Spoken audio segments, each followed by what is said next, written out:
Watch your foot. There's been an accident at the house. Please, miss, please give me the key so I can unlock you. Be sensible, Doreen. This nonsense is getting you nowhere. I demand to be arrested. Now, just what's going on here? This young lady, Doctor. Oh, hello, Mr. Holmes. Oh, good day, Wilkins. She's a Suffragette. We demand that women be given the right to vote. Yes. She and some other suffragettes invaded the home of the Honourable Chauncey Pimpleton and started a demonstration. Pimpleton? Why, he's a member of Parliament, lives just round the corner. That's him, sir. We were getting them to move on, and this young lady broke loose and chained herself here, sir. But why did you do it, miss? Because we want equal rights for women. That's why. Yes, but I don't see how chaining yourself to iron railings is going to obtain for you. You wouldn't understand. You're a man. She probably wants to wear trousers, too.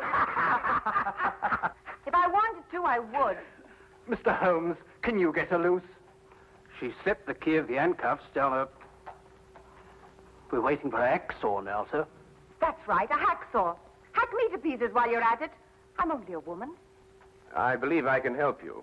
I don't want any help. She wants to vote. Now go on home and cook your old man his supper. Now arrest me. I insist upon it. I'll leave her in your hands, if I may, Mr. Holmes. Coward! You'd arrest me if I was a man. Mr. Holmes, may we impose upon you? I somehow have the impression you already have. Won't you come up?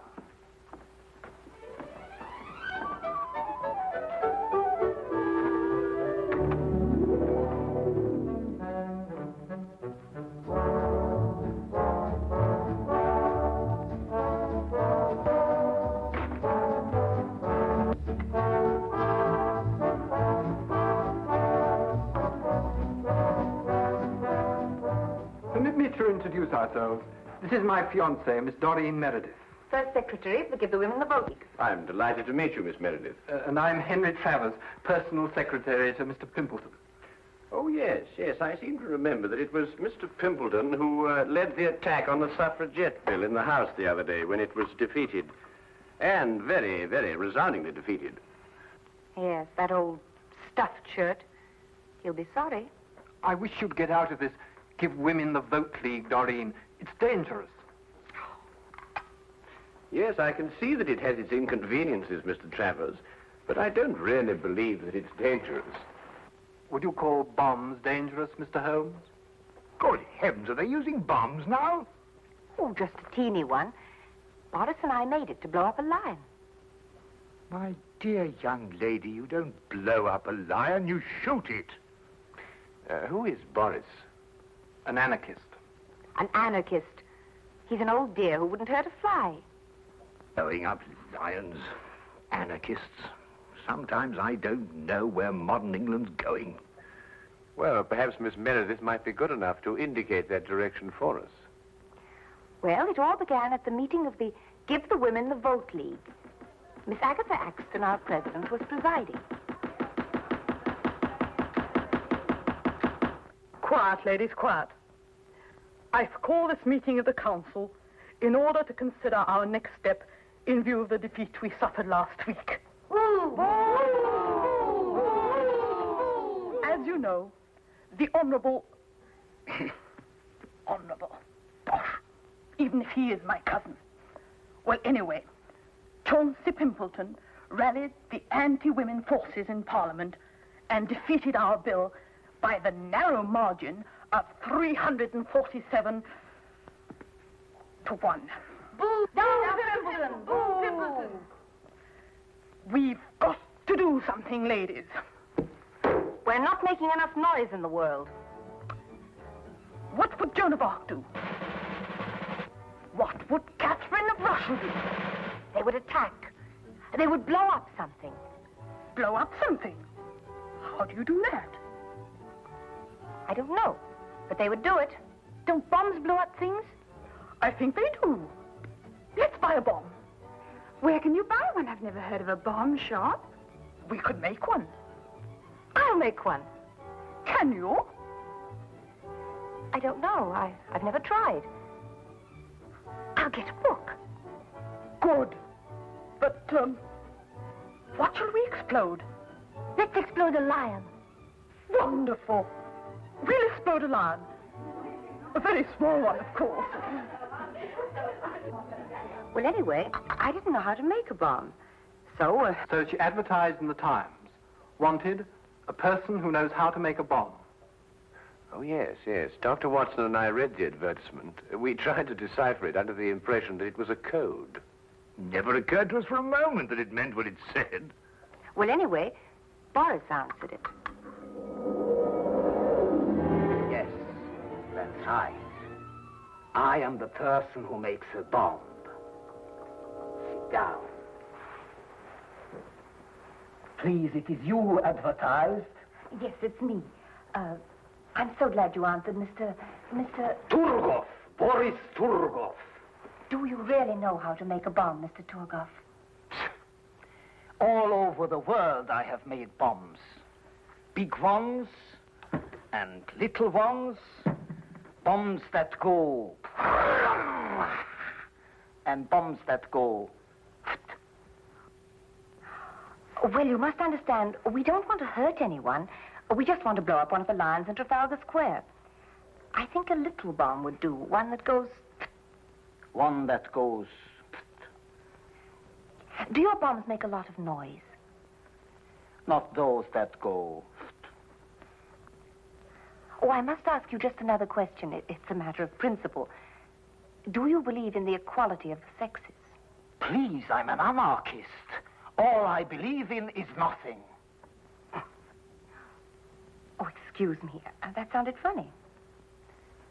Have you the ingredients for the bomb, please? Oh, well, I'm afraid you'll think me an awful amateur, but I don't know what ingredients go into a bomb. Is nothing. We will go to the chemist and buy them.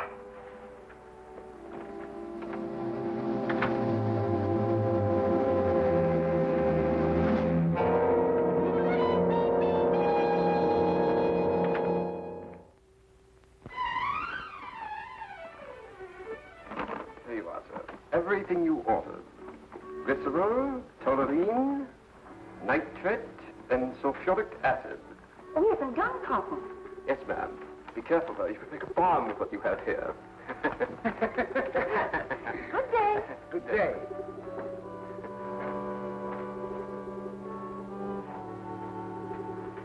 Glycerol,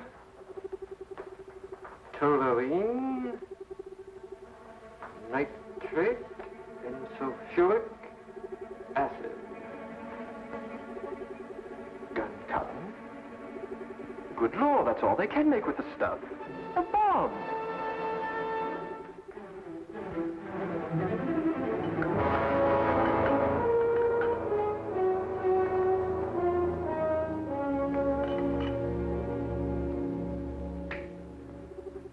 It's clever, no? A green croquet ball.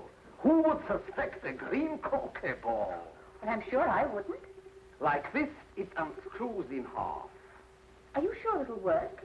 With a trigger, yes. With no trigger, no. A trigger I must put in. Have you bought some wire, please? Oh, no, I'm afraid I forgot. Would a hairpin be all right? Is possible.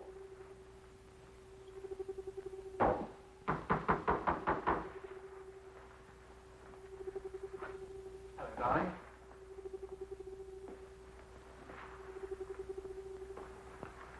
Guess what this is? Well, croquet ball, of course. No, it isn't. Here, let's put it back into the garden. But, darling...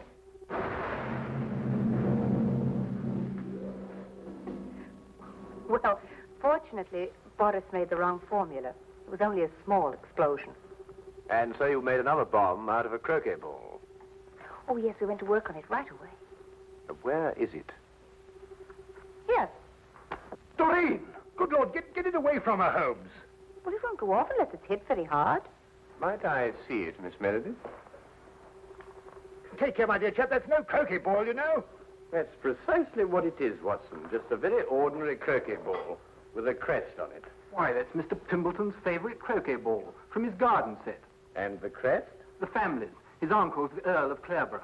His favorite croquet ball, did you say, Mr. Travers? Does he always use a green one? Always. He plays every afternoon at 5. He's as regular as a clock. Then if that's his croquet ball, then someone must have... Exactly, Watson. Well, then he'll go and play croquet with a bomb. What time is it now? 5 o'clock. He only lives just around the corner. If he's as punctual as Mr. Travers says he is...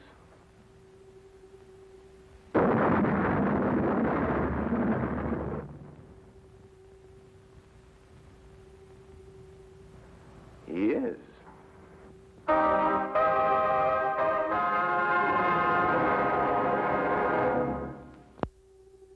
He was standing here when it happened. It was his first swing at it. And that's the first time in the history of Scotland Yard a man's been killed that way. Oh, really, Lestrade? Was there anyone else with him at the time? Fortunately, no. Mr. Pimpleton had invented a game where he played alone. He always won that way. Tell you that ball, Holmes, might be another bomb. Oh, well, we'll soon know, won't we, Watson? Any other leads, Lestrade? Well, he received a delegation here in the garden. Oh, yes, I seem to have heard something about that. Yes, a girl named Doreen Meredith presented him with a suffragette's petition. Oh, really? Doreen Meredith. Yeah, lovely name. Yes, it is rather. Lestrade, do you believe the ladies blew him up because he defeated their petition in the House? Here, let me have a go at this. Well, you know these suffragettes, they're capable of anything. These wickets aren't in line, you know. No, it's not that, Lestrade. Your swing is wrong. Look. But nevertheless, bombing seems a bit drastic even for suffragettes. So is this business of their wanting a vote. Well, why not give them the vote? They couldn't do any worse with it than we have. Oh, hello, sir. This is Mr. Travers, Mr. Pimpleton's private secretary. Mr. Holmes, Dr. Watson. Oh, I've already How do you met do, him. Mr. Travers? You've already what? Oh, I've already seen Mr. Holmes down from the window. I understand that Mr. Pimpleton was the heir of the old Earl of Clareborough. Yes. Tell me, who is next in line to the title? Well, possibly I am. I'm a remote cousin of the Earl's. Yes, I understand that you were in the garden with Mr. Pimpleton when the delegation from the suffragette movement called on him. Yes, I was. Interesting. Do you play croquet, Mr. Travers? No, I prefer lawn tennis. Quite so, quite so. But you really ought to try croquet, you know. Under normal circumstances, it's a fascinating and completely harmless game. From the Pimpleton, Holmes suggested a stroll in Hyde Park. I suspected what he hoped to find there. Here in Hyde Park, where vast multitudes of people can gather to hear us, under the banner of free speech, I call on the women of England to demand equal rights with men. We cook, we sew, we scrub. Why shouldn't we vote? Throughout the ages, women have been the pawns of men. Men of England, hold your ground. Keep women where they belong, in the kitchen. Women of England, keep out of the kitchen. Give them the vote now, and in 5 years' time, they'll be running the country. Sir, I ask you, are women slaves? Sir, I ask you, are they capable of voting? I know speak English.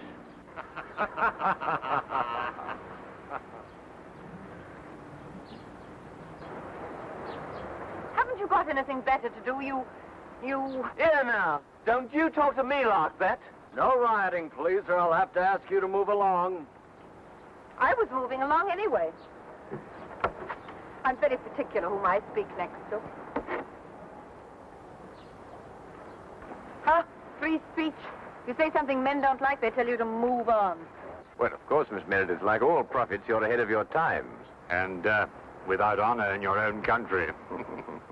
Oh, Miss Meredith, we'd like to ask you a few questions about Boris Turgoff.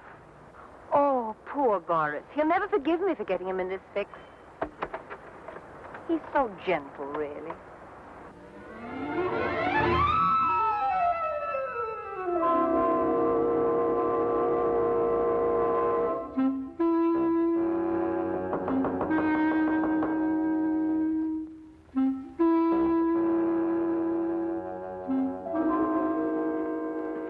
who there? Sherlock Holmes. You want what? I'd like to have a word with you, Mr. Turgoff.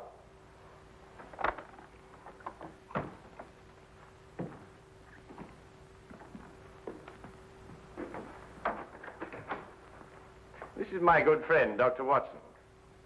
I'm told you manufacture bombs, Mr. Turgoff. All kinds. Long fuse, short fuse. Did you make only one bomb for Miss Meredith? Oh, you know of that one. Well, 2 bombs I make for her, but one her young man sets off. Accidentally, he says.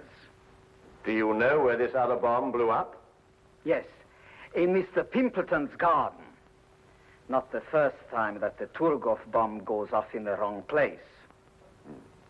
Can you explain how the bomb became substituted for the croquet ball? No, I do not go inside the house. I wait outside. Then the police come. And when the police come, Turgoff goes. Always. Without exception. I see. Miss Meredith tells me that you sent it to someone who makes little bags in which to carry bombs. Yes, a friend of mine I have who makes bomb bags. Who is he and where does he live? A Greek named Chen Ten Yong. He lives in Soho at 22 Flower Street. A Greek named Chen Ten Yang? He says he's a Greek. Am I to call him a liar? Thank you very much, Mr. Turgoff. Come, Watson.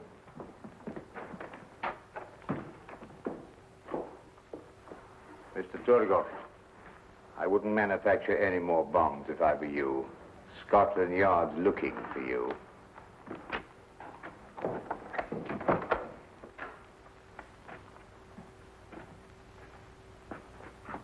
What? No more bombs? What am I to make then? Paper bags filled with air, maybe? Paper bags.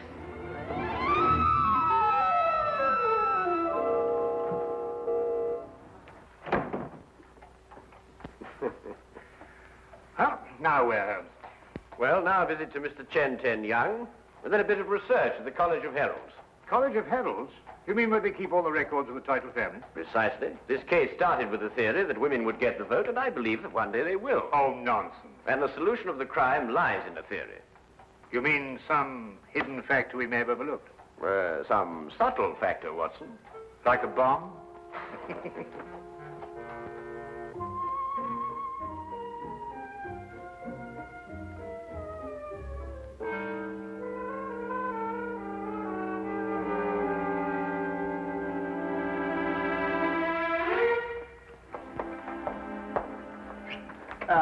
Holmes. Dr. Watson? Isn't it a wonderful day? Yes, that's straight. You look very pleased with yourself. I am, Holmes, I am. I'm going to give you a sample of Scotland Yard at work. No magnifying glasses, just plain, ordinary police routine.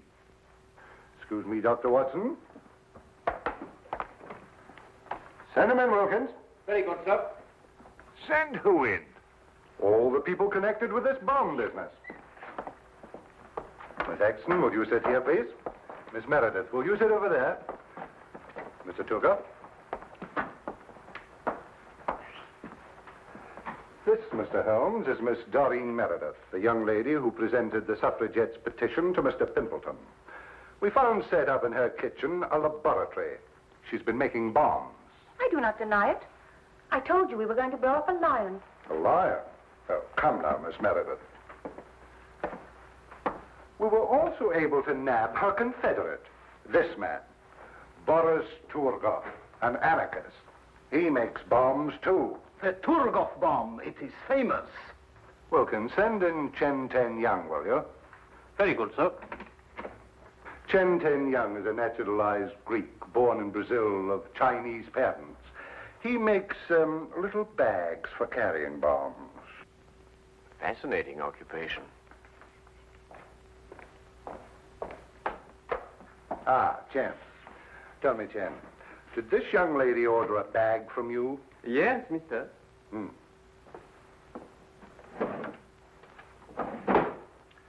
Did you make this bag? Yes, mister. 5 shillings 6 pence. That is all, but on price. I see. Well, there it is, Holmes. There you are. An open and shut case. Miss Meredith killed Pimpleton because he was anti-suffragette. Ingenious, Lestrade. Really quite ingenious. You know there's only one thing wrong with it. What? Neither Miss Meredith nor Mr. Torgoff are guilty. Oh, I didn't expect you to agree with me. You never have. Well, not always, Lestrade, but sometimes, you know, sometimes. However, in this case, the real murderer killed Pimpleton for one reason, and one reason only. To be next in line to the title of the Earl of Clareborough. Well, who is next in line? Look here, Mr. Holmes, you trying to imply that I... Miss Meredith, after it was decided at your suffragette meeting to blow up a lion, who invited you to Mr. Pimpleton's house? Why, Agatha, we had to decide about the lion. Did you carry the bomb? Yes, in the bomb bag. Where? Wait a minute. This gentleman had access to it, too. Together with this lady. What does that mean? It's an intriguing title, Clareborough. First created in 1417, it has an unusual clause in its charter. Once, and only once, may the title pass to a female, if the female be next in line. That would automatically make her a countess. So far, that hasn't happened in the history of the title, until now. Well, I'm the next male member of the family. Except for Agatha, she's older than I am. I refuse to sit here and... Watson! Thank you. You'll notice, Lestrade, that this bag is identical to Miss Meredith's. Chen, who ordered this second bag from you? This woman, mister. Chen, why didn't you tell me this? You know ask me, mister. This man, he asked me. And you see, the switch was simple and premeditated, of course. Why, Miss Axton, how could you? Preposterous!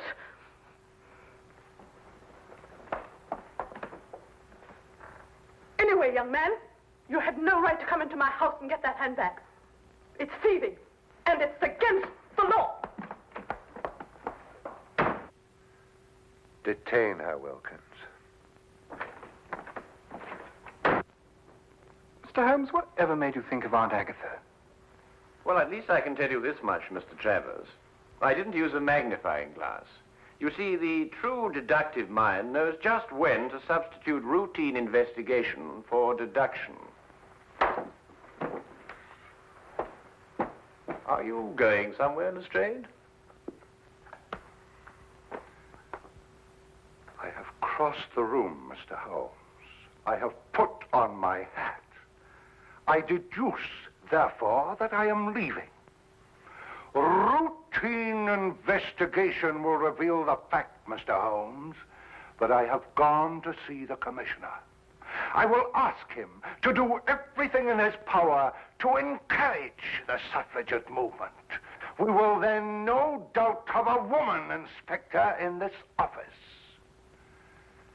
And when Boris gets out of jail, Mr. Holmes, I will ask him to make me little bombs. I will then go about London, blowing up lions. Good day!